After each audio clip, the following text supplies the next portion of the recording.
Yeah. So I think it's important that women are engaged. I don't see it as a hurdle. I just see it as an opportunity. I work hard. I'm going to continue to work hard. So you send me, you put 40 things in front of me. I plan to knock down all 40. So come on, come with it. Nice. With no experience working in an elected office, how do you feel the work you do or the work you did with various campaigns? Do you feel like they've properly prepared you for what you're willing to knock down those hurdles with? I definitely think it did. I had the opportunity to work with a very hardworking state senator, and our motto in the office was, "This is not a 9-to-5 job. This is a lifestyle." Mm-hmm. So we're constantly working to create change in our communities, to live up to a certain standard, so that the people around us, want to work hard and want to be engaged as well. So I just think it's important for us to continue to work hard, because I forgot the rest of the question. We have time for one more question before we switch. You got it? No, I think we do. Yeah. Thank you. Good afternoon. My name is Sarah Frederick, and I'm running for Orchard Park Town Council. I'm happy to be here with you today so I can help answer some questions and explain why I'm running for office. I've been almost a lifelong member of Orchard Park, New York. I grew up there.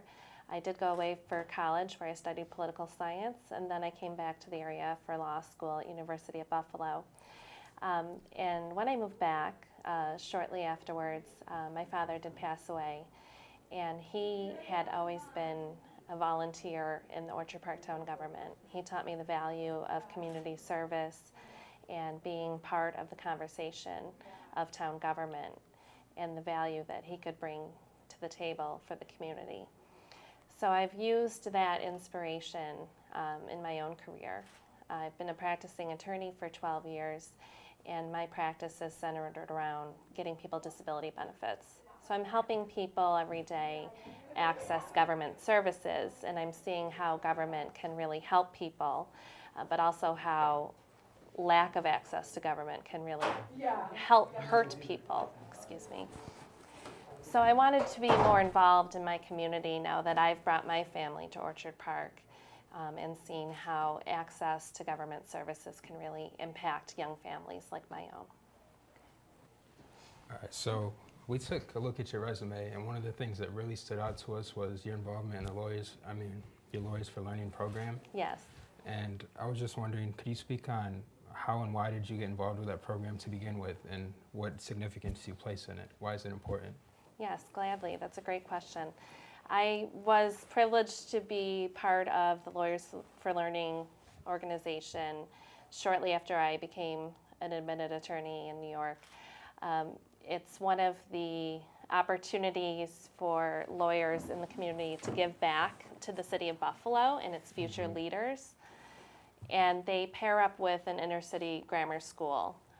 And they allow for a mentoring and tutoring program where a lawyer or a member of the legal community, whether it be a retired attorney, a paralegal, or a law student, can be paired one-on-one with a Buffalo City student in one of Buffalo's most poor and disadvantaged areas. And they have many struggles at that school, dealing with over 50 languages. So a lot of English language learners and a lot of children that need extra one-on-one attention. So that program has been instrumental in bringing those resources to the students. And after I became a volunteer tutor, there was an opening on the board, and I volunteered for that. So I've been on the board for over 10 years, and I've been honored to serve as the president of the board for the past 3 years now. And I've really seen the program grow and continue to be a great resource for those students. And that's an inspiration to me in seeing the value of grassroots work and how it benefits individuals in the community as a whole. So why did you decide to get involved with it to begin with, though? You decided you wanted to give back to the community? Was that your whole motivation behind it, or was there anything, like what encouraged you? Yes, I became aware of the organization and what a big impact it has on the legal community. There's a proximity of that school to the downtown Buffalo area and the legal community, so it's a great opportunity to take that real world business experience and show these children who might not have a lot of exposure to other professionals and other people in the community, and help give them a diversified experience as well as the attention. How do you feel that your involvement with the students has changed how they are education-wise, their educational experience? How do you feel, as the president, you backlashed on that? Well, I'm still a volunteer tutor with the program, and in my experience in being a volunteer with that program, I've really seen firsthand what an impact it can have. I was fortunate enough to be paired with a student all the way from first grade through her graduation at 8th grade last year. And just in seeing how that mentorship helped boosted her self-esteem and helped give her that individual attention and recognition in fostering her own educational experience. Then I had the benefit of helping her look at high schools in the city and apply for the school that would bring her the most advantages, where she really would flourish.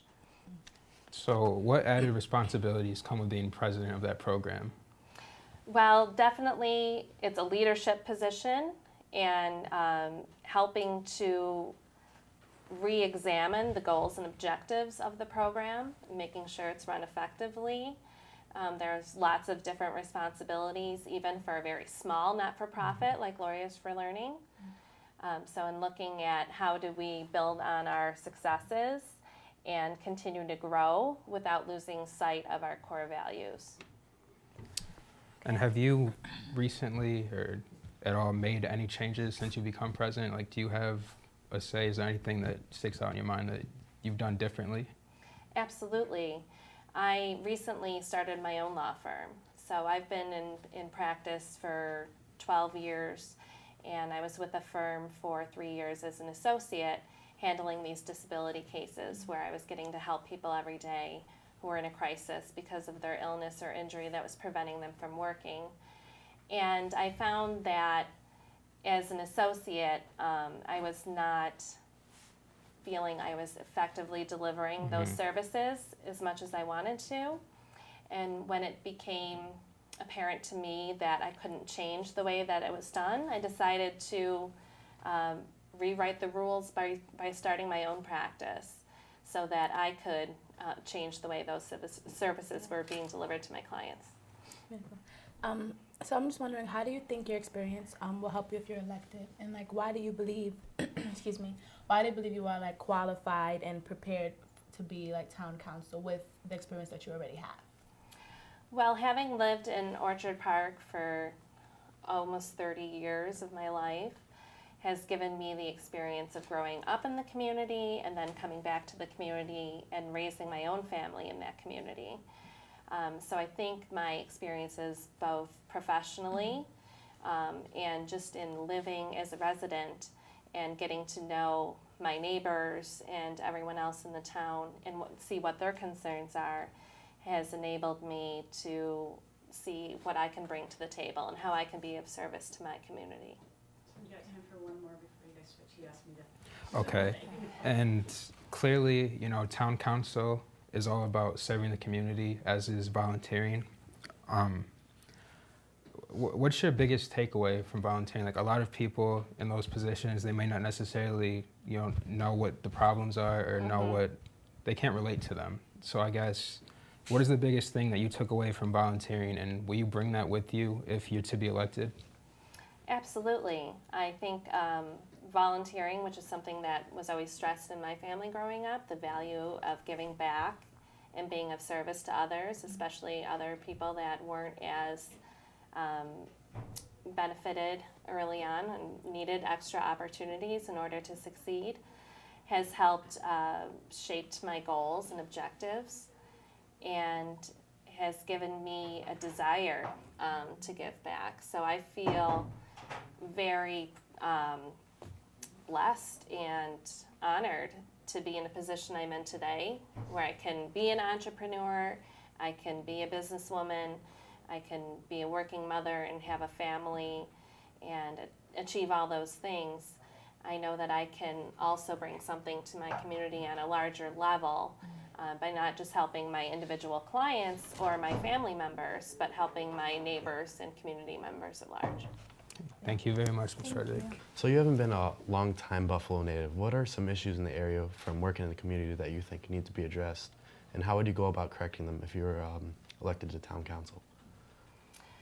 So yes, I have been a resident of Orchard Park for a very long time, and seeing the needs of the community evolve as I've grown, and how my family's needs have evolved, it's really changed my perspective.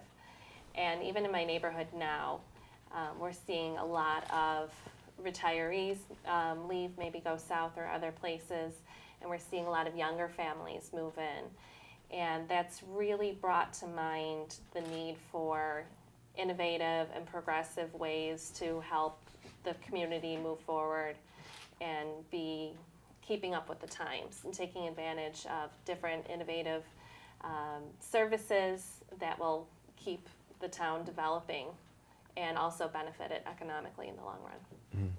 And recently, Governor Cuomo, he issued a push for increase in minimum wage. What do you think about this proposal? Yes, I'm absolutely for an increase in the minimum wage so that it's a living wage. I'm dealing with clients every day who either are out of work because of their illness or injury, or struggling to find work that will help sustain them. And from what I can see firsthand, minimum wage is not enough to keep people in affordable housing. It's not enough to keep them food secure. In my volunteer work with Lawyers for Learning and seeing the school children at Buffalo Public School 18, we see a great deal of poverty, and seeing how it affects the children is definitely connected to that, because a lot of those families are dealing with one or two parents who have to survive off minimum wage work, and it's simply not enough to meet those needs. So it's something I feel very passionate about. And you're obviously willing to help the community with Lawyers for Learning, how you're president. If you were elected, what are some things that you'd personally like to do to help the area? Well, I would definitely like to look at bringing infrastructure into the community that will help make it more accessible to younger families. For instance, the village of Orchard Park is not a very walkable community when you compare it to neighboring suburbs like Hamburg and East Aurora, where they have a village that really promotes the small businesses by having it be very walkable and accessible, and that allows younger families and consumers to be patronizing those local businesses. So I think that's something that Orchard Park needs to look at improving. How big of a role would you say gender plays in politics? Like, have some male candidates had to not do certain things that maybe you might have had to go through? Well, it's definitely a big role, and I can compare that to my experience as a young attorney. When I started out 12 years ago, I found that even though I was on an equal playing field in my law school class, actually we even had more women students than we did male. But once I was entering the real professional world, I found that it was very different. And I felt that there was a bigger hurdle to overcome in being taken seriously as a woman entering that. And I think that's very true for the political arena as well. I think women have to work that much harder to prove that they're on an equal playing field and can be taken as seriously as a candidate. And do you think you're being taken seriously so far as a candidate? Well, yes, I've met a lot of politicians from the area, and I found that as prepared as I can be, as in touch as I can be with my constituents, will help gain me that respect. What similarities do you find between working in law and then moving to as a political figure? Well, I've always seen a connection between politics and the law. I decided to go to Washington, D.C. in college to study political science because it was something that always excited me. And I was privileged to work on Capitol Hill and work side by side with lawmakers. Many politicians are lawyers. You know, I find that a passion for the law drives people into the political arena. It also helps prepare them for that, because if you're not familiar with the law and the legal process, then you can't be a very effective politician. So you feel very comfortable with transition? Absolutely. Absolutely. What do you think that the most difficult thing to adjust to is going to be? I think the most difficult thing is probably going to be spending the time required. But it's something that I've already addressed with my family, because I have a young family. I have a husband who works. And so just making sure that everyone's needs are being balanced, that's always critical in my mind, so that no one gets neglected, everyone's needs are being met, but allowing myself at the same time to focus on what I need to do to be an effective elected official. Okay. All right. Thank you, Ms. Frederick. Thank you very Thank much. you. My pleasure. Thank you. Nice to meet you. Nice to meet you.